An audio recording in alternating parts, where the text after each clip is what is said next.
وإذا لقوا الذين آمنوا قالوا آمنا وإذا خلوا إلى شياطينهم قالوا إنا معكم إنما نحن مستهزئون الله يستهزئ بهم ويمدهم في طغيانهم يعمهون صدق الله العظيم. ஜஸாக்குமுல்லாஹு ஹைரா. எங்களோட பள்ளிவாசலுக்கு நந்தோங் பள்ளிவாசலில் தொழுகை நடத்தக்கூடிய எங்களுடைய பங்களாதேஷ் நாட்டைச் சேர்ந்த சகோதரர் ஆலிம் ஹாஃபிஸ் இலியாஸ் அவர்களுக்கு நன்றியை தெரிவித்தவனாக தற்போது ஓதப்பட்டது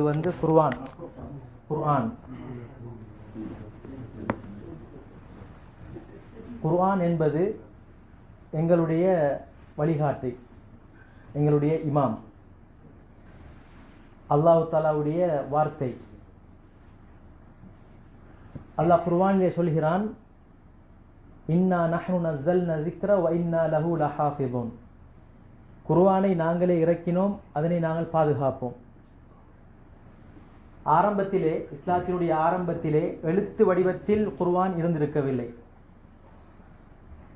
ஒவ்வொரு சஹாபிகளும் அவர்கள் கேட்ட அடிப்படையில் ஈச்சமர ஓலைகளில், எலும்புகளில், பிடவைகளில் என்று, கற்களில் என்று எழுதி வைத்தார்கள்.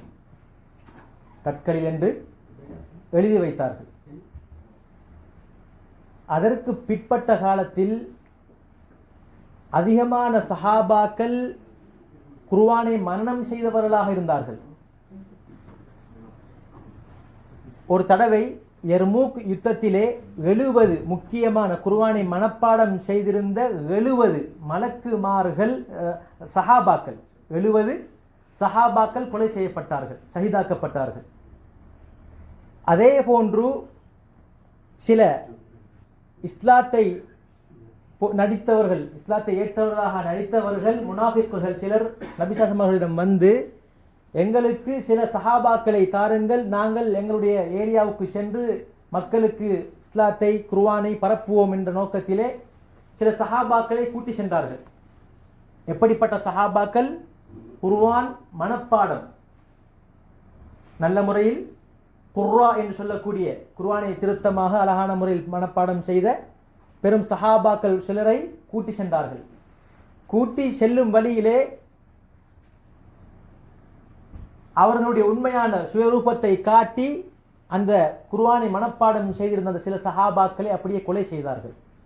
ஸல்லல்லாஹு அலைஹி வஸல்லம் அவர்கள் அந்த ஏமாற்றி கொலை செய்தவர்களுக்காக வேண்டி தொழுகையில் பதுவா செய்தார்கள், குனூத்திலே பதுவா செய்தார்கள்.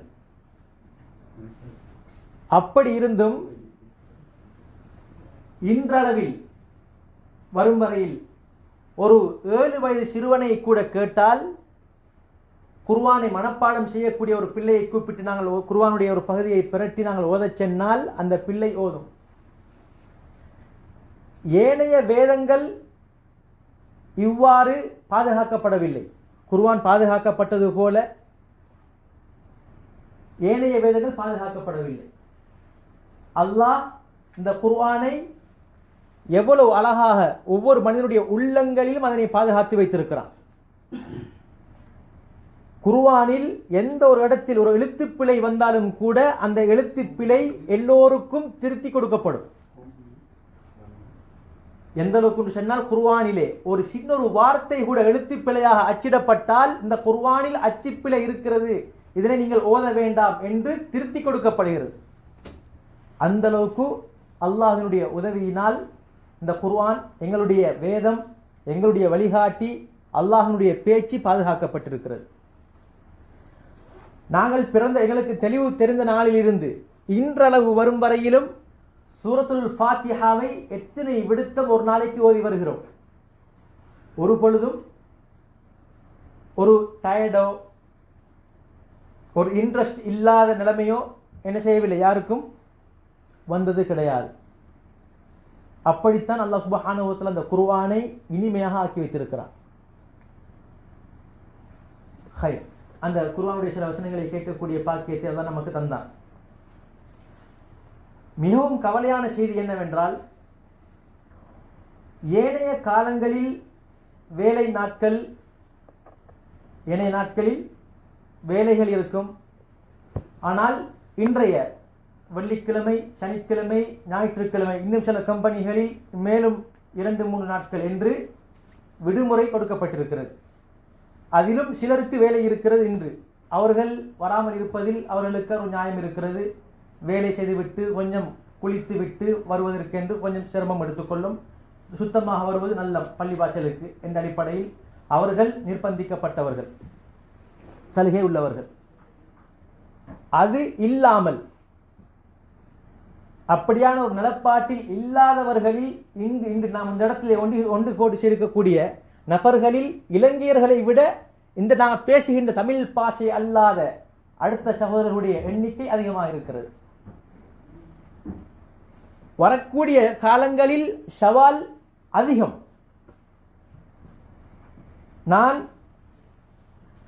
ஏன் சொல்கிறேன் என்று சொன்னால், ஏனைய இடங்களை பொறுத்த மட்டிலும் பார்க்கின்ற பொழுது முன்னேற்றம் நாளுக்கு நாள், மக்களுடைய தொடர்பு அந்த பள்ளிவாசலோடு ஒரு நிகழ்ச்சி என்று சொல்லும் பொழுது அதற்கான முழு ஆயத்தம் நேர காலத்தில் சமூகம் அளிக்கிறது போன்ற, அதே மாதிரி அந்த பள்ளிவாசலுக்கு ஒரு தன்னால் முடியுமான 3 மாணனோ 2 மாணனையோ தொடராக கொடுத்து கொண்டிருக்கிறார்கள். அந்த பள்ளிவாசல் நாளுக்கு நாள் வளர்ச்சி அடைந்து கொண்டிருக்கிறது. ஆனால் கவலையான செய்தி என்னவென்றால், இந்த எங்களுடைய பள்ளிவாசலுக்கு சந்தா கொடுக்கக்கூடிய நபர்களில் மொத்தம் 128 நபர்களுடைய பெயர் இருக்கிறது. 128 பேருடைய நபர்களுடைய பெயர் இருக்கிறது. அதில் வெறுமனே 70 நபர்கள் தான் அவர்களுடைய பெயரில் அந்த ரெட் மார்க் குத்தப்பட்டிருக்கிறது. மீதமுள்ள 58 பேருடைய பெயர் அந்த இடத்திலே பிளங்காக இருக்கிறது. சிவப்பு அடையாளம் குத்தப்படாமல் வெறுமையாக இருக்கிறது 58 நபர்களுடைய பெயர். அதிலும் அந்த 70 நபர்களில் 10 பேர் பிப்ரவரி வரும் வரைக்கும் தான் கொடுத்திருக்கிறார்கள். மற்ற 13 பேர் ஜனவரி வரும் மட்டும்தான் கொடுத்திருக்கிறார்கள். 70 நபர்களில் 10 பேர் பிப்ரவரி வரும் வரையிலும் 13 பேர் வெறுமனை ஜனவரிக்கு மாத்திரம் சந்தாவை வழங்கியிருக்கிறார்கள். அப்படி என்றால் 70 நபர்களில் 23 நபர்கள் நிலைமை இவ்வாறு. அடுத்த 40 லட்சம் பேர் நபர்கள் தான் தொடர்ச்சியாக கொடுத்து கொண்டிருக்கிறார்கள் பள்ளிவாசலுக்கு தங்களால் முடியுமான உதவியை. உங்களுக்கு தெரியும், நாங்கள் தற்போது மகரிபை தொழுதோம். தொழுகிற நேரத்திலே ஒரு வெக்கை அடித்தது, சூடு அடித்தது, கடுமையான சூடு. என்னவென்றால், இந்த குசினி உள்ளுக்குள் சமைத்த நேரத்திலே, பெரிய அடுப்பை இயக்குகின்ற நேரத்திலே அதனுடைய வெப்பம் அங்காலும் சென்று பள்ளிவாசலுக்கு உள்ளால் அந்த வெப்பம் உணரப்படுகின்ற அளவுக்கு எங்களுடைய இந்த இடம் பற்றாக்குறையாக இருக்கிறது. நேற்றைய வெள்ளிக்கிழமை தினம் 2 ஜும்ஆக்கள் நடத்தப்பட்டது. இதை நான் ஏன் சொல்கிறேன் என்று சொன்னால், நம்மவர்களுடைய உள்ளத்தில் இந்த பள்ளிவாசலை பற்றிய முழுமையான அன்பு பாசம் இதுவரை வரவில்லை என்பதுதான் நிதர்சனமான உண்மையாக இருக்கிறது. இந்த பள்ளிவாசலை விரும்பக்கூடிய அந்த வெறுமனே 47 பேர் நபர்கள் தான் அவர்களுடைய பங்களிப்பை இந்த பள்ளிவாசலுக்கு செய்து கொண்டிருக்கிறார்கள். கணியத்துக்குரிய மேலானவர்களே, நான் இதனை ஏன் சொல்ல காரணம் என்றால், நானும் தொடர்ச்சியாக இருந்த நாட்டிலே இருப்பவனும் அல்ல. இந்த பள்ளிவாசலிலே 2 வருடத்திற்கு நிர்வாகிகளாக போடப்பட்டிருப்பவர்களும் தொடர்ச்சியாக இருப்பவர்கள் கிடையாது. கொரியாவிலே வாழக்கூடிய முஸ்லிம்களாகிய எங்களுக்கு, இலங்கையர்களுக்கு ஒரு இடம், ஒரு பள்ளிவாசல் எங்களுடைய முன்னோர்கள், எங்களுடைய பழையவர்கள் ஏதோ ஒரு அடிப்படையில் வசதி செய்துவிட்டு தந்து விட்டார்கள். தற்போது இருப்பவர்களுடைய உள்ளத்தில் பள்ளிவாசலை பற்றிய எந்த எண்ணமும் கிடையாது. பள்ளிவாசலுக்கு சந்தா செலுத்துகின்ற விடயம், பள்ளிவாசலுடைய இந்த நிகழ்ச்சிகளுடைய ஏற்பாடுடைய நேரத்திலே அதில் கலந்து கொள்ளக்கூடிய அந்த எண்ணம், இவ்வாறான செயற்பாடுகள் எங்களிலே இருக்குமாக இருந்தால், இந்த கொரியாவிலே நான் ஓர் உபதேசத்தை முழுமையாக கேட்கின்ற ஒரு சந்தர்ப்பம் இந்த சனிக்கிழமையுடைய எந்த நேரத்தில் தான். வெள்ளிக்கிழமை அன்று ஜும்மாவுடைய தினத்தில் நாங்கள் சில நேரம் எங்களுடைய அந்த வருகின்ற அந்த போக்குவரத்து சில நேரம் நெரிசலின் காரணமாக சில அதிகமானவர்கள் அரபு ஹுத்துபாவுடைய நேரத்தில் தான் சமூகம் அளிக்கிறார்கள். அவர்களுக்கு அல்லாஹ் பரிபூர்ணமான கூலியை கொடுக்க அவன் அல்லாஹ் போதுமானவன். ஏன் கஷ்டப்பட்டு நேரத்தை எடுத்து அவர்கள் வருகிறார்கள். சில நேரம் முன்ன பின்னே ஆகிவிடுகிறது. அதற்கான கூலி அல்லாஹ் கொடுப்பான், பூர்த்தியான கூலியை. நான் என்ன சொல்ல வருகிறேன் என்று சொன்னால், எங்களை நாங்கள் கொஞ்சம் பரிசீலனை செய்வது கட்டாயம். நான் இவ்வாறு இருந்தால் இஸ்லாத்தினுடைய வழிகாட்டல்களில் இருந்து நான் மிகவும் தூரமாக பின்னுக்காக ஒவ்வொரு நாளும் பின்னோக்கி சென்று கொண்டிருக்கிறேன். நான் இந்த நேரத்தில் மரணம் அடைந்தால், அதிகமானவர்கள் சென்ற ஞாயிற்றுக்கிழமை ஜனாசாவை பார்த்தார்கள். அந்த ஜனாசாவாக நான் இருந்தால் நான் இந்த நாட்டிற்கு கொண்டு வந்த பேக் அந்த ஜனாசாக்கு பக்கத்தில் வைக்கப்படும். ஒரு 40 கிலோ என்று வைத்துக் கொள்வோம். அதற்கு பின்னால் அந்த ஜனாசா எப்படி இருக்கும் என்று சொன்னால், வெறுமனே அவுரத்துடைய பகுதி மட்டும் மூடப்பட்டிருக்கும். ஒரு அவுரத்துடைய ஒரு எங்களுடைய பாசையில் செல்ல போனால் இந்த அளவுக்குரிய ஒரு சின்னொரு பிடவை துண்டால் சின்னொரு டவலால் ஆண்குறி மூடப்பட்டிருக்கும். அடுத்தபடி மேனியில் ஒரு ஒட்டு துணி கூட இருக்க மாட்டாது. மேனியில் ஒரு ஒட்டு துணி கூட இருக்க மாட்டாது. அதற்கு பின்னால் அந்த ஜனாதாவை குளிப்பாட்டி அதற்கு கஃனிட்டால் அந்த உடுப்பு அவர் வாங்கிய உடுப்பு கிடையாது. யாரோ ஒருவர் அன்பளிப்பு செய்த சில 3 துணிகள், அதை கொண்டுதான் அவர் போத்தப்படுவார். அதற்கு பின்னால் நாட்டுக்கு அனுப்பி வைக்கப்பட்டாலோ அல்லது இங்கு அடக்கம் செய்யப்பட்டாலோ அவருடைய காலம் நேரம் அதனுடன் முடிந்து விடுகிறது. இப்போது நாங்கள் கவனிக்க வேண்டும், நான் இந்த கொரியாவினுடைய இந்த காலப்பகுதியில் வாழ்ந்த நேரத்தில் உண்மையான முறையில் நாங்கள் யோசனை பண்ணி பார்த்தால், சில நேரம் சில மனிதர்கள் தனிமையாக இருப்பதை விரும்ப மாட்டார்கள். அந்த தனிமையான நேரத்தில் ஒரு 5 நாளோ 6 நாளோ தனியே வைக்கப்படும். தனியே அந்த ஜனாசா வைக்கப்படும். அதற்கு பின்னால் அந்த ஜனாசா நாட்டிற்கு அனுப்பி வைக்கப்படும் வரையில் ஒரு குளிரூட்டப்பட்ட அறையில் வைக்கப்படும். கணித்துக்குரிய மேலானவர்களே, சில நேரங்களில் அந்த உடம்பு சில நேரம் அதிகமான நாட்களின் காரணமாக சில நேரம் பழுதடையவும் வாய்ப்புகள் இருக்கிறது. நான் சம்பளமாக பெற்ற பணம் 5 லட்சம் அல்லது 6 லட்சம். நான் அந்த ஜனாசாவாக ஆகினதற்கு பின்னால் அந்த 5-6 லட்சம் எனக்கு என்ன சரி ஒரு உதவியை செய்கிறதா? என்ன சரி ஒரு உதவியை செய்கிறதா? உடன் பிறவா சகோதரனை போல கூட்டாளிமார்கள் கூட்டாளிக்காக வேண்டி எதையும் செய்வார்கள். கூட்டாளிக்காக வேண்டி சில நேரம் உயிரையும் கொடுக்க தயார் என்று இருந்த, எத்தனையோ பிரயாணங்களில் கூட்டாக இருந்த, வேலையுடைய நேரத்திலே அறைகளிலே அரட்டை அடிப்பதற்கு, கைவார் அடிப்பதற்கு, சில சந்தோஷமான செய்திகளை பேசிக்கொள்வதற்கு என்று நாங்கள் அரட்டை அடித்த அந்த சகோதரர்கள், அந்த நண்பர்கள், அந்த ஜனாதாவை அங்கு வைக்கப்பட்டதிலிருந்து திரும்ப ஜனாதா நாட்டுக்கு போகும் வரைக்கும் அங்கு யாரும் தன்னுடைய வேலையை விட்டுவிட்டு என்னுடைய நண்பன் தனியே இருக்கிறான், அவர் தனியே இருக்கிறார் என்பதற்காக வேண்டி யாரும் பக்கத்தில் இருக்க மாட்டார்கள். தனியே இருக்க வேண்டும்,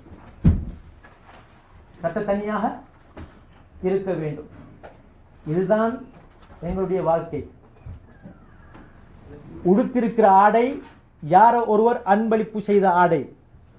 அதே போன்று அடக்கம் செய்யப்படுகின்ற இடமும் யாரோ ஒருவர் அல்லாஹுக்காக வேண்டி வக்ஃப் செய்யப்பட்ட காணியில் தான், பொது மண்ணறையில் தான் என்னுடைய ஜனாதா அடக்கம் செய்யப்படுகிறது. எனக்கென்று என்னுடைய வீட்டில் ஒரு இடத்தை என்ன செய்ய மாட்டார்கள். ஜனாதா என்று நான் ஆகிவிட்டால் அடக்கம் செய்வதற்கு என்னுடைய வீட்டுக்கு பக்கத்தில் ஒரு இடத்தில் அழகாக இல்லை சகோதரர்களே. யாரோ ஒருவர் அன்பளிப்பு செய்த ஒரு காணியில் நான் ஜனாதாவாக உறங்க வேண்டி வரும். இதுதான் மனிதனுடைய யதார்த்தமான வாழ்க்கை. எனவே இந்த கொரியாவினிலே இருக்கும் பொழுது நான் ஆன்மீகத்தோடு, பள்ளிவாசலோடு, குர்ஆனோடு என்னால் முடிந்த அளவு தொடர்போடு இருந்தால், இந்த சிரமத்துக்கு மத்தியில் இந்த பள்ளிவாசலோடு தொடர்பை நான் பேணினால், இந்த பள்ளிவாசலுக்கு நான் உதவி செய்து வந்தால், இவைகள் எனக்கு கை கொடுக்கும். இவைகள் தான் எனக்கு கை கொடுக்கும். எனவே இந்த விடயத்தில் நான் நீங்களும் மிகவும் ஜாக்கிரதையாகவும் பரிசீலனையாகவும் இருப்பது கட்டாயம். அந்த அடிப்படையில் ஸல்லல்லாஹு அலைஹி வஸல்லம் அவர்கள் தன்னுடைய தாயுடைய வயிற்றிலிருந்து அனாதையாக வந்தார்கள். தாயுடைய வயிற்றிலே கற்ப உற்றிருக்கிற நேரத்தில் தான் தனது தந்தை அப்துல்லா அவர்கள் மரணித்தார்கள். அதற்கு பின்னால் தாய் நபி ஸல்லல்லாஹு அலைஹி வஸல்லம் அவர்களுக்கு 6 வயதாக இருக்கும்போது தாய் மரணித்தார்கள். ஸல்லல்லாஹு அலைஹி வஸல்லம் அவர்களுக்கு 8 வயதாக இருக்கும்போது தனது பாட்டன் அப்துல் முத்தலிப் அவர் மரணித்தார்கள். அதற்கு பின்னால் தனது சாச்சாவாகிய பெரியப்பாவாகிய சாச்சா இல்ல பெரியப்பா தந்தையின் பெரிய சகோதரர் அபூ தாலிபுடைய அரவணைப்பில் இருந்தார். அதே போன்று ஸல்லல்லாஹு அலைஹி வஸல்லம் அவர்கள் 40 வயதாக இருக்கும் பொழுது நபியாக முதலாவதாக ஜிப்ரீல் அலைஹிஸ்ஸலாம் வஹியை கொண்டு வந்து இறங்கினார்கள். 40 வயதில் நபி பட்டம் கிடைத்தது. 40ஆம் வயதில் நபி பட்டம் கிடைத்தது. மக்காவிலே 13 வருட காலம் தங்கியிருந்தார்கள். மக்காவிலே 13 வருட காலம் தங்கியிருந்தார்கள். 53ஆம் வயதில் ஹிஜ்ரத்துடைய பயணத்தை ஆரம்பித்தார்கள். மக்காவிலே 10 வருடம் தங்கியிருந்தார்கள். 63ஆம் வயதில் மரணம் அடைந்தார்கள். இதனை நான் ஏன் சொல்கிறேன் என்று சொன்னால், கண்ணியத்துக்குரிய மேலானவர்களே, ஸல்லல்லாஹு அலைஹி வஸல்லம் அவர்களுடைய வாழ்க்கையை ஒவ்வொரு மனிதனும் படிப்பது, அதில் இருக்கின்ற படிப்பினைகளை பெறுவது ஒவ்வொரு முஸ்லிமின் மீதும் கடமை. என்னுடைய தூதர், நான் இறுதி நபியாக ஏற்றிருக்கக்கூடிய ஸல்லல்லாஹு அலைஹி வஸல்லம் அவர்களுடைய வாழ்க்கை வழிமுறையை நான் தெரிந்து கொள்வது, அவர்களுக்கு எத்தனை பிள்ளைகள் இருந்தார்கள், எவ்வளவு காலம் வாழ்ந்தார்கள், என்ன எப்படிப்பட்ட துன்பங்களுக்கு ஆளானார்கள் என்கிற விடயத்தை தெரிவது அவசியம். ஆனால் கவலையான செய்தி என்னவென்றால், நாங்கள் எத்தனையோ நபர்களுடைய வரலாற்றை தெரிந்து வைத்திருக்கிறோம். ஆனால் எங்களுடைய கண்மணி நாயகம் ஸல்லல்லாஹு அலைஹி வஸல்லம் அவருடைய வரலாற்றை சில நேரங்களில் பொது அறிவாக கேட்கப்பட்டால் அனைவரும் நாடுவது உலமாக்களைத்தான். ஒரு பிள்ளை தனது தந்தையிடமோ அல்லது தாயிடமோ ஒரு கேள்வியை கேட்டால், நபி ஸல்லல்லாஹு அலைஹி வஸல்லம் அவருடைய வாழ்க்கை முறையை பற்றி பொது அறிவாக கேட்கப்பட்டால், தந்தைக்கோ தாய்க்கோ அதற்கான பதிலை சொல்ல முடியாமல் இருக்கிறது. உடனே அந்த கேள்வியை ஒரு இமாமுக்கு கோபட் செய்து விடுவார்கள். இவ்வளவுதான். இது உண்மையான ஒரு நிலப்பாடு. இப்படி இருப்பது நல்லமில்லை. இந்த நிலைமைகளை நாங்கள் என்ன செய்யணும்? மாற்றிக்கொள்ளணும். ஸல்லல்லாஹு அலைஹி வஸல்லம் அவர்கள் எங்களுடைய தூதர். நாங்கள் அவர்கள் மீது ஸலவாத்து சொல்வது வெள்ளிக்கிழமை அன்று வந்தது. அதில் முக்கியமான ஒரு அமல் தான் ஸலவாத்து சொல்வது. ஸலவாத்து சொல்வது, அல்லாஹும்ம ஸல்லி அலா முஹம்மதின் வ அலா ஆலி முஹம்மத். நாங்கள் ஒரு தடவை ஸலவாத்து சொன்னால் அல்லாஹ் எங்களுக்கு அவனுடைய 10 ரஹ்மத்தை எங்களுக்கு என்ன செய்கிறான்? தருகிறான். ஸலவாத் நாங்கள் சொல்வது கிடையாது. அந்த ஸலவாத்தை நாங்கள் யாருக்கு சொல்கிறோம்? யா அல்லாஹ் நீ சொல், நீ நபி ஸல்லல்லாஹு அலைஹி வஸல்லம் அவர்களுக்கு அருள் புரி. அல்லாஹும்ம ஸல்லி அலா முஹம்மத், யா அல்லாஹ் நீ நபி ஸல்லல்லாஹு அலைஹி வஸல்லம் மீது ஸலவாத்து சொல். அப்படின்றால் நபி மீது அல்லாஹ் ஸலவாத்து சொல்வதாக இருந்தால் என்ன அர்த்தம்? அல்லாஹ் அவருக்கு ரஹ்மத்து வழங்குவது, அல்லாஹ் அவருடைய அந்தஸ்தை உயர்த்துவது அர்த்தம். ஏனென்றால் அந்த ஸலவாத்தை சொல்லக்கூடிய அந்த தகுதி எங்களுக்கு கிடையாது. நேரடியாக சொல்லக்கூடிய அந்த தகுதி எங்களுக்கு கிடையாது. அல்லாஹ்வை சொல்லித்தான் நாங்கள் என்ன செய்கிறோம்? சாட்சி அல்லாஹ்வின் மூலமாகத்தான் நாங்கள் என்ன செய்கிறோம்? ஸலவாத்தை ஒப்புவிக்கிறோம் ஸல்லல்லாஹு அலைஹி வஸல்லம் அவர்களுக்கு. எந்த மனிதனுடைய நாவு அதிகமாக ஸலவாத்தை மொழியுமோ அந்த மனிதனுடைய உள்ளம் பிரகாசிக்கும். உள்ளத்தில் இருக்கிற சில மோசமான பழக்க வழக்கங்கள் இல்லாமல் போகும்.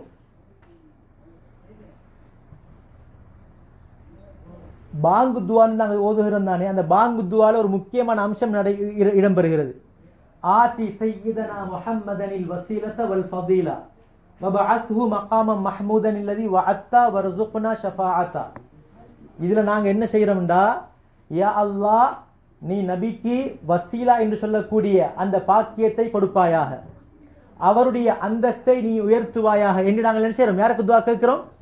ஸல்லல்லாஹு அலைஹி வஸல்லம் அவர்களுக்காக வேண்டிய அவருடைய அந்தஸ்துடைய விடயத்தில் நாங்கள் துஆ கேட்கிறோம். எந்த மனிதன் இந்த பாங்கு துஆவை தொடர்ச்சியாக ஓதி வருகின்ற பழக்கம் இருக்குமோ, ஹதீஸில் வருகிறது, இடம்பெறுகிறது, ஹல்லத் லஹு ஷஃபாஅத்தி யௌமல் கியாமா, நாளை மறுமை நாளில் நான் அவருக்கு சிபாரிசு செய்வது கட்டாயமாகி விடுகிறது. யார் சொன்னது? ஸல்லல்லாஹு அலைஹி வஸல்லம். எனவே நபி ஸல்லல்லாஹு அலைஹி வஸல்லம் அவர்கள் மீது இந்த இப்படியான விடயங்களை செய்வதன் மூலமாக நாளை மறுமை நாளில் கிடைக்கின்ற பாக்கியம் யாருக்கு? எனக்கு கிடைக்கிறது. எனவே வெள்ளிக்கிழமை வருகின்ற நேரத்திலே எங்களுடைய நாவு சூரத்துல் கஹ்ஃபை ஓதக்கூடிய பழக்கத்தை நாங்கள் ஏற்படுத்திக் கொள்ள வேண்டும். ஏன்? வெள்ளிக்கிழமை அன்றுதான் தஜ்ஜாலுடைய ஃபித்னா உண்டாகும். எவர் இந்த சூரத்துல் கஹ்ஃபை ஓதுவாரோ அதனுடைய ஆரம்ப 10 ஆயத்தின் ஒரு ரிவாயத் வந்திருக்கிறது, இன்னொரு ரிவாயத் வந்திருக்கிறது அதனுடைய இறுதி 10 ஆயத் என்று. யார் ஓதுவாரோ அவர் தஜ்ஜாலுடைய ஃபித்னாவிலிருந்து பாதுகாக்கப்படுவார். தஜ்ஜாலுக்கு ஒன்றும் செய்ய முடியாது. அதுபோக ஒரு கிழமைக்கு அந்த மனிதனுடைய உள்ளத்தில் அது பிரகாசிக்கும், நூறாக அமையும், நூறு பிரகாசிக்கும். இந்த மனிதன் ஓதி சூரத்துல் கஹ்ஃபை ஓதிய மனிதன் அவனுடைய உள்ளத்தில் அது பிரகாசமாக இருக்கும். தனது உள்ளத்திலே மோசமான எண்ணங்கள், அல்லாஹுக்கு பொருத்தம் இல்லாத விஷயங்கள் உள்ளத்தில் வரும் பொழுது எனக்கு சிக்னல் தரும், என்னுடைய உள்ளமே பெஸ்ட்டுக்கு செல்லும், நீ இதனை செய்யாதே. இதுதான் அந்த ஹதீஸுடைய விளக்கம். கஹ்ஃபை ஓதினால் பாவமான காரியங்கள் செய்யும் பொழுது, அல்லாஹ்க்கு பொருத்தமில்லாத ஒரு காரியத்தில் ஈடுபடும் பொழுது என்னுடைய உள்ளம் பெஸ்ட்டுக்கு என்னை தடுக்கும். எனவே அது சூரத்துல் கஹ்ஃபுடைய சிறப்பு. அதே போன்று நபி மீது அதிகமாக ஸலவாத்து சொல்வது, எங்களுக்கு எப்பெல்லாம் ஞாபகங்கள் வருகிறதோ அப்பப்பெல்லாம் இஸ்திக்ஃபார் என்கிற நாவினால் செய்யக்கூடிய அந்த அமலையும் ஸலவாத்தையும் மறந்துவிடக்கூடாது. அஸ்தக்ஃபிருல்லாஹல் அலீம் வ அதூபு இலைஹ் என்கிற அந்த வார்த்தையையும், அல்லாஹும்ம ஸல்லி அலா முஹம்மதின் வ அலா ஆலி முஹம்மத் என்கிற அந்த 2 வார்த்தை இலகுவான வார்த்தை. இஸ்லாத்தில் பெரிய அளவு அமல் செய்ய வேண்டிய அவசியம் இல்லை, பெரிய அளவு செய்ய வேண்டிய அவசியம் கிடையாது. சிறிய அமலாக இருந்தாலும் தொடர்ச்சியாக செய்தால் அதனுடைய பாக்கியம் கிடைக்கும். சஹீஹுல் புகாரியுடைய கடைசி ஹதீஸ், கலிமத்தானி ஹபீபத்தானி இலர் ரஹ்மான் ஸகீலத்தானி ஃபில் மீசான் சுப்ஹானல்லாஹி பிஹம்திஹி சுப்ஹானல்லாஹில் அலீம். நபி அவர்கள் எப்படி முடிக்கிறார்கள்? இமாம் புகாரி ரஹ்மத்துல்லாஹ் அவர்களுடைய அந்த சஹீஹுல் புகாரி கிரந்தத்தை, இன்னமல் அமாலு பின்னியாத், எந்த ஒரு காரியத்தை செய்தாலும் இலக்கொண்டு இருக்க வேண்டும், நியத்தொண்டு இருக்க வேண்டும். நான் அல்லாஹ்வுக்காக வேண்டி என்று இருந்தால்தான் என்னுடைய அமல் ஏற்றுக்கொள்ளப்படும். ஒருவர் இருந்தாலும் சரி, அறவே யாரும் இல்லை என்று இருந்தாலும் சரி, 100 பேர் இருந்தாலும் சரி, நான் தொழுவதுதான், குர்ஆன் ஓதுவதுதான், நியத் ஒழுங்காக இருக்க வேண்டும். அதே மாதிரி இறுதி ஹதீஸை கொண்டு முடிக்கிறார்கள் ஒரு திக்ரை கொண்டு. எனவே எங்களுடைய நாவு, எங்களுடைய உடம்பு எல்லாமே எப்பொழுதுமே நல்ல விடயங்களில் கவனம் எடுக்க வேண்டும், நல்ல விடயங்களில் ஈடுபடுத்தப்பட வேண்டும். 2 வார்த்தை, இலகுவான வார்த்தை, அல்லாஹ்வுக்கு மிக பிரியமான வார்த்தை, மீதான் தராசியிலே அதிகமான எடையை உண்டாக்கக்கூடிய வார்த்தை, சுப்ஹானல்லாஹி பிஹம்திஹி சுப்ஹானல்லாஹில் அலீம்.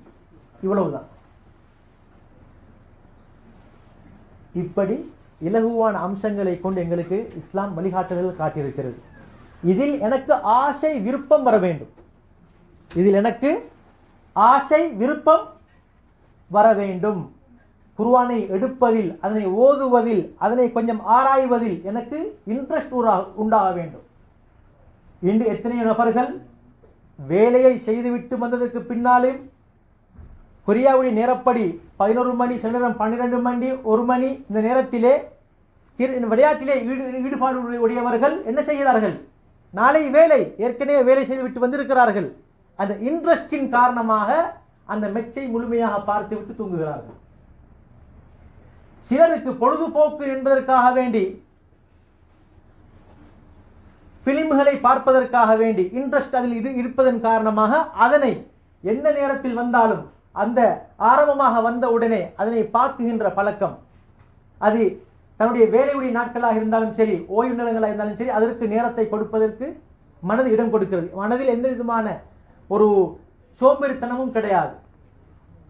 அல்லது சிலருக்கு கைவார் அடிப்பது, பேசிக்கொண்டிருப்பது விருப்பமாக இருந்தால், ஒருவர் வந்து விட்டால் அவரோடு ஒரு மணித்தியாலம் அரை மணித்தியாலம் எந்த விதமான சோர்வும் இல்லாமல் அழகான முறைக்கு கைவார் அடிக்கக்கூடிய அந்த இன்ட்ரெஸ்ட் இருக்கிறதன் காரணமாக. ஆனால் எனக்கு குர்ஆனை ஓதுவதில், அதனை படிப்பதில், தொழுவதில் நான் சில நேரம் திடீரென்று எழும்பிவிட்டால் அந்த நேரத்தில் அல்லாஹுக்காக வேண்டி ஒரு 2 ரக்காத்தை தொழுதுவிட்டு என்னுடைய கஷ்டங்கள் அல்லாஹ்விடம் முறையிடுவதில் எனக்கு இன்ட்ரெஸ்ட் இல்லை என்றிருந்தால், அல்லாஹ்வே குர்ஆனில் சொல்கிறான், வஇன்னஹா லகபீரத்துன், தொழுகை என்பது பாரம். தொழுகை பாரமாக இருக்கும். யாருக்கு? இந்த ஆசை ஆர்வம் இல்லாதவர்களுக்கு. மலையை பிரட்டுவது போல இருக்கும். பள்ளி வாசலுக்குள் காலை வைப்பது கொல்ல கொண்டு போற மாதிரி இருக்கும். குர்ஆனை எடுப்பது எடுக்க போக்கலையே சோர்வோடு சோம்பலோடு. இரவு நேரத்தில் தூங்கும் பொழுது சுபுக்கு எல்லாம் வைப்பது 5:10 எல்லாமே டைம் 7 மணி. ஏன்? தூங்கும் போதே நியத்தில்லை சுபு தொழுவதற்கு, இன்ட்ரெஸ்ட் இல்லை. கணித்துக்குரிய மேலானவர்களே, இப்படியான போக்கில் நான் வாழ்ந்து கொண்டு சென்றால் நான் எதை நோக்கி என்னுடைய பிரயாணம் பைத்துக் கொண்டிருக்கிறார்? அல்லாஹ்வே கேட்கிறான் கேள்வி.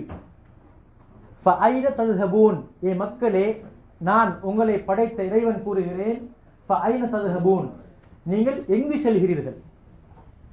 உங்களுடைய இலக்கு பாதை எதுவாக இருக்கிறது? இன் ஹுவ இல்லா திக்ருல் லில் ஆலமீன், இந்த குர்ஆனுமோ உலகத்தாருக்கு ஞாபகம் ஊட்டுகிறது, நல்ல வழிக்கு நல்ல பழக்க வழக்கங்களை உண்டாக்குகிறது, போதிக்கிறது. இதனை விட்டு விட்டு நீங்கள் எங்கு செல்கிறீர்கள் என்று யார் கேட்பது? அல்லாஹ் கேட்கிறான். கணித்துக்குரிய மீனவர்களே, இப்படியான ஒரு அமைப்பில் நான் வாழ்ந்தால், பணத்திற்காக வேண்டி மாத்திரம் நான் என்னுடைய எல்லா தியாகங்களையும் செய்வனாக இருந்தால், நான் ஆரம்பத்தில் சொன்னது போல நான் மரணம் அடைந்தால் இதே போன்றுதான் நான் என்னுடைய பேங்க் பேலன்ஸில் இருக்கும் 25 லட்சம், 30 லட்சம், 40 லட்சம். ஆனால் நான் செல்லக்கூடிய பாக்ஸ் பெட்டி, அதற்குள் தனிமையாக இருக்கிறேன். அதற்குள் நான் தனியாக இருக்கிறேன். உடுத்திருக்கின்ற ஆடை நான் வாங்கிய ஆடை கிடையாது. நான் விரும்பி செலக்ட் பண்ணி 3-4 கடை குவாலிட்டியான பிராண்டடான ஆடைகளை அணிந்தவன், யாரோ ஒருவர் அன்பளிப்பு செய்த ஆடையில் உறங்கியவனாக, வெறுமனே 3 துணிகளால் சுத்தப்பட்டவனாக செல்வேன். அதுவும் நான் ஏற்கனவே சொன்னது போல 24 மணித்தியாலமும் இல்லை, என்னை அடக்கம் செய்து விடுவார்கள். இதுதான் வாழ்க்கை. கண்ணியத்துக்குரிய மேலானவர்களே, எனவே நாங்கள் எங்களுடைய வாழ்க்கையை திருத்திக் கொள்வது, அல்லாஹ்வின் பக்கம் எங்களுடைய திசைகளை திருப்பிக் கொள்வது அத்தியாவசியமான ஒன்றாக இருக்கிறது. இந்த விடயத்தில் நீங்களும் கவனம் செலுத்திக் கொள்வோம். ஸல்லல்லாஹு அலைஹி வஸல்லம் அவர்களுக்கு ஏற்கனவே நான் சொன்னது போல முதலாவதாக பால் ஊட்டியவர் அபூலஹபுடைய அடிமை, உரிமையிடப்பட்ட அடிமை சுவைபா ரலியல்லாஹு அன்ஹா அவர்கள் தான் முதலாவதாக தாய்க்கு பின்னால் பால் கொடுத்த செவிலித்தாய். இரண்டாவதாக ஹலிமத்து சஅதியா என்று நாங்கள் இதற்கு முன்னால் பார்த்தோம். அதே போன்று ஸல்லல்லாஹு அலைஹி வஸல்லம் அவர்களை அல்லாஹ் அவர்கள் பிறந்ததிலிருந்து, தெளிவு தெரிந்ததிலிருந்து நபித்துவம் கிடைக்கும் வரைக்கும் எந்த ஒரு சிலைக்கும் வணக்கம் செய்யவில்லை. அல்லாஹ் பாதுகாத்தான். அல்லாஹ் ஒவ்வொரு நபிமார்களையும் அப்படித்தான் சிலைகளை வணங்குவதிலிருந்து, சிறுக்குகளிலிருந்து அல்லாஹ் என்ன செய்தான்? ஒவ்வொரு நபிமார்களையும் பாதுகாத்தது போல ஸல்லல்லாஹு அலைஹி வஸல்லம் அவர்களையும் பாதுகாத்தான். ஸல்லல்லாஹு அலைஹி வஸல்லம் அவங்களுக்கு நபித்துவம் கிடைப்பதற்கு முன்னாலேயே ஹிரா குகையில் தனிமையில் சென்று சில அமல்களை செய்வதற்கு விருப்பம் ஏற்பட்டது. இங்கு அதிகமான சிலைகள், சிறுக்குடைய வணக்கங்கள், குஃபருடைய சூழல், தனிய அந்த ஹிரா குகையில் ஏறி, அந்த மலைக்கு ஏறி காரு ஹிரா என்று சொல்லக்கூடிய அந்த குகையில் தனித்தனியாக வணக்கங்கள் செய்வார்கள், தனித்திருப்பார்கள். ஸல்லல்லாஹு அலைஹி வஸல்லம் அவர்கள் மலைக்கு ஏறினார்கள், தியாகம் செய்தார்கள். என்ன செய்தார்கள்? மலைக்கு ஏறினார்கள். சில காலம் தனிமையில் இருப்பார்கள். தியாகம் என்கிற ஒன்று, முயற்சி என்கிற ஒன்று எங்களுடைய ஒவ்வொருத்தர்கிட்டையும் இருக்க வேண்டும். எங்கள் ஒவ்வொருத்தர்கிட்டையும் தியாகம் என்கிற முயற்சி என்கிற ஒரு ஒன்று இருக்க வேண்டும். நான் எதுக்கெல்லாம் முயற்சி செய்கிறேன். அறவே தெரியாத பாஷையை படிப்பதற்கு முயற்சி செய்து சரளமாக பேசுகிறேன். பெரும் ஹார்டான அறவே நான் அப்படியான ஒரு வேலையை என்னுடைய நாட்டிலே செய்தில்லை. அப்படியான ஒரு வேலையை கொரியாவிற்கு வந்து நான் செய்கிறேன்.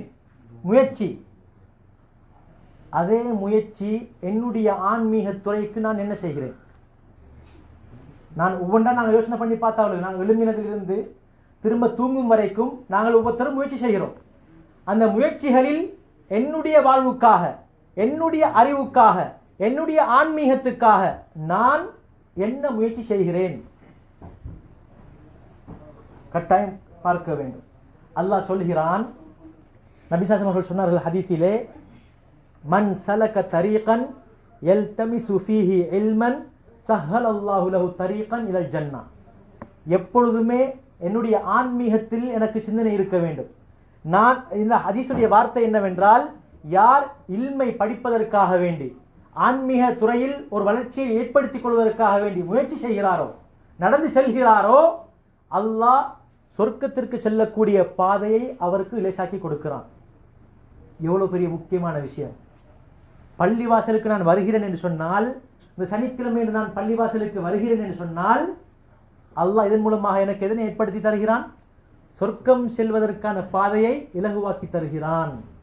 யாரெல்லாம் வெட்டியாக இருந்து பள்ளிவாசலை விட்டும் தூரமாக இருக்கிறார்களோ, அந்த முயற்சியை செய்யாமல் இருக்கிறார்களோ, சொர்க்கம் செல்வதற்கான வாசல் கஷ்டம் என்பதுதான் இந்த ஹதீஸினுடைய எதிர் விளக்கம்.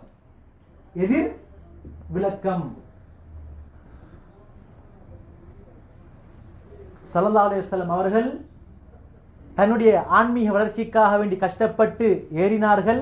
அல்லாஹ் ஸல்லல்லாஹு அலைஹி வஸல்லம் அவர்களை ஹாத்தமுன் நபியீன், நபிமார்களுடைய முத்திரையாக ஆக்கினான். அது வெறுமனே வார்த்தை மட்டுமல்ல, உடம்பில் இடது பக்கம், இந்த இரண்டு தோல் புஜத்துக்கும் இடையில், அது இடது பக்கத்துக்கு மிகவும் சாய்ந்ததாக இருக்கும், நெருக்கமாக இருக்கும். ஒரு புறா முட்டையில அளவுக்கு ஒரு மச்சத்தை போல ஒரு முத்திரை. ஹாத்தமுன் நபியீன் வல் முர்சலீன், நபிமார்களுக்கு நபிமார்களுக்கு பின்னால் எந்த ஒரு நபியும் வருவது கிடையாது. நாளை மறுமை நாளில் ஸல்லல்லாஹு அலைஹி வஸல்லம் அவர்கள் தான் அதிக உம்மத், அதிக நபர்களுக்கு நபியான ஒருவராக, ரசூலான ஒருவராக யார் இருப்பார்? ஸல்லல்லாஹு அலைஹி வஸல்லம் அவர்கள் இருப்பார்கள். எனவே ஆன்மீகத்துக்கான முயற்சியும் என்னிடம் இருக்க வேண்டும். தற்பொழுது தன்னுடைய பெரியப்பாவாகிய அபூ தாலிபுடைய அரவணைப்பில் இருக்கிறார்கள். ஆரம்பமாக நான் ஏற்கனவே சொன்னது போல, ஒரு பிள்ளை அந்த பருவ வயதை அடைவதற்கு முன்னால் அதற்கு சில பயிற்சிகள் கொடுக்கப்பட வேண்டும்.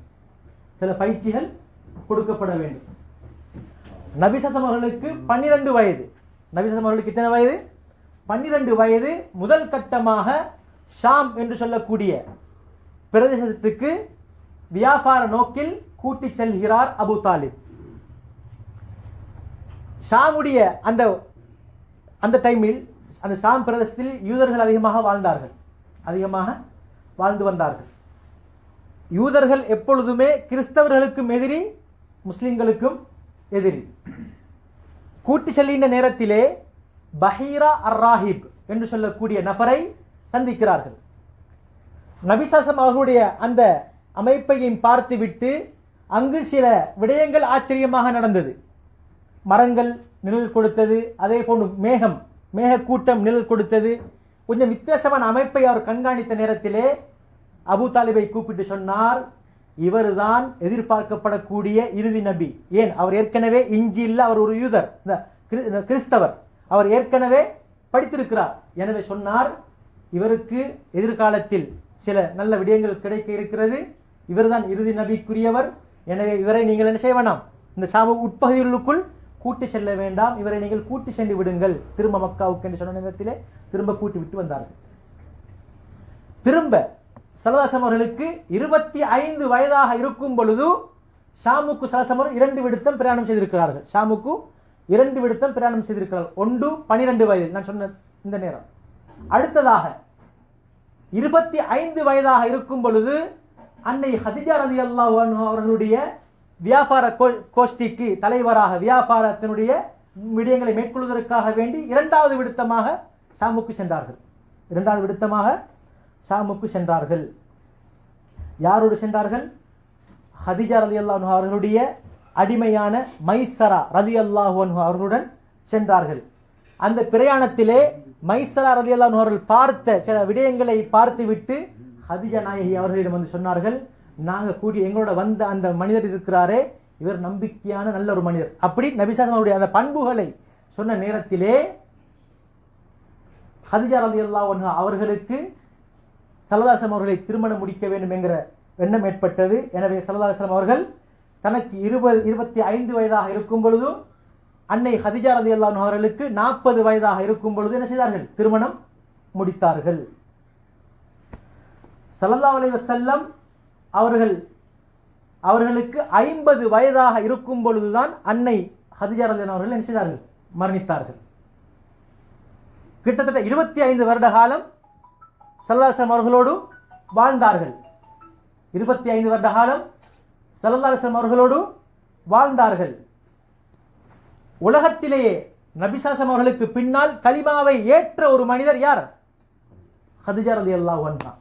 பெண்களிலும் முதலாவது பெண்மணி, பொதுவாக மனிதர்களில் முதலாவதும் அவர்தான், அன்னை ஹதீஜா ரலியல்லாஹு அன்ஹா. நபி ஸல்லல்லாஹு அலைஹி வஸல்லம் அவர்கள் இவரை திருமணம் முடித்திருந்த நேரத்தில் எந்த ஒரு வேறொரு திருமணத்தையும் முடிக்கவில்லை. ஸல்லல்லாஹு அலைஹி வஸல்லம் அவர்களுடைய மொத்தம் 7 பிள்ளைகள். 7 பிள்ளைகளில் 6 பிள்ளைகள், 4 பொம்பளை பிள்ளைகள், 2 ஆம்பளை பிள்ளை பெற்றெடுத்தார்கள் அன்னை ஹதீஜா ரலியல்லாஹு அன்ஹா அவர்களின் மூலமாக. ஸல்லல்லாஹு அலைஹி வஸல்லம் அவர்களுக்கு அந்த கஷ்டம் முதலாவதாக ஜிப்ரீல் அலைஹிஸ்ஸலாம் அவர்களை கண்டு, இந்த குர்ஆன் என்பது மகத்துவமானது, அதனை சுமந்த உடனே, அதனை ஓதிய உடனே ஸல்லல்லாஹு அலைஹி வஸல்லம் காய்ச்சல் ஏற்பட்டது.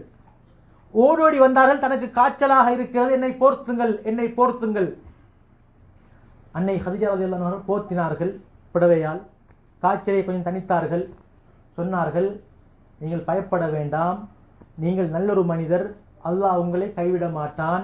நீங்கள் உறவினரோடு சேர்ந்து நடக்கிறீர்கள், ஏழை எளிய மக்களுக்கு உதவி செய்கிறீர்கள், அனாதைகளுக்கு உதவி செய்கிறீர்கள், விதவைகளுக்கு உதவி செய்கிறீர்கள். எனவே இந்த பழக்கம் உங்களிடம் இருக்கிறது, அல்லாஹ் உங்களை கைவிட மாட்டான் என்று பக்கபலமாக இருந்தவர்தான் அன்னை ஹதீஜா ரலியல்லாஹு அன்ஹா அவர்கள். எனவே இதெல்லாம் நான் உண்மையில் என்னுடைய எண்ணம் சீராக இருந்தால், உண்மையிலேயே நான் அல்லாஹுக்கான ஒரு அடிமை, என் மூலமாக என்னென்ன வணக்கங்கள் நடைபெற வேண்டுமோ அந்த வணக்கங்கள் ஏற்படும் பொழுது அல்லாஹ் என்னுடைய பிள்ளைகளை, மனைவியை, எல்லாத்தையும் தீனுக்காக என்னுடைய தலைவலி இல்லாமல், எனக்கு தலைவலி இல்லாமல் என்னுடைய எல்லா கட்டங்களிலும் உதவி ஒத்தாசையாக இருக்கக்கூடிய நல்ல இரக்கம் உடையவர்களாக அல்லாஹ் என்ன செய்து விடுகிறான்? மாற்றி விடுகிறான். நான் மோசமானவனாக இருந்தால் என்னுடைய மனைவியும் என்னோடு மோசமாக நடந்து கொள்வாள். நான் மோசமானவனாக இருந்தால் என்னுடைய பிள்ளைகள் மூலமாகவும் எனக்கு தலைவலி ஏற்படும், அதிகமான பிரச்சனைகள் ஏற்படும், நான் சீரழிய வேண்டி வரும். எவ்வளவு பெரிய பணம், செல்வாக்கு, பணம் இருந்தாலும் என்னுடைய பிள்ளைகள் செய்கின்ற சில மோசமான பழக்க வழக்கத்தின் மூலமாக சமூகத்திற்கு முகம் காட்ட முடியாதவனாக நான் மாறக்கூடும். எனவே நாங்கள் எங்களுடைய உண்மையான எண்ணத்தை அல்லாஹுக்காக வேண்டி நாங்கள் ஆக்கிக் கொள்ள வேண்டும்.